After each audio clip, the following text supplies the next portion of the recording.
haddii uu qofka hurdo badan yahay waa qof murugaysan. qofka qosolka badan oo xitaa ku qosla waxyaabaha aan macnaha lahayn waa qof cidla dareemaya. dadka aanan ooyin wax walba oo ku dhaca waa dad daciif ah.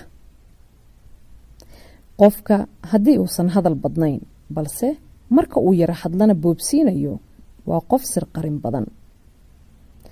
haddaad aragto qof cuntada u cunaya si xad dhaaf ah oo mar walba afka iyo gacanta ah waa qof dareenkiisa kacsan yahay. haddaad aragto qof ku oynaya wax iska yar ama basiid ah waa qof qalbi dabacsan, qalbina wanaagsan. dadka ka xanaaqa waxyaabaha yaryarka oo xataa macnaha badan aan lahayn waa dad jacayl aan haysan oo jacayl raba in la tuso. culimmada nafsaawiga waxa ay sheegaan in dadka qosolka badan ay u dulqaadan karaan xanuunka jismi iyo dareen ahaanba.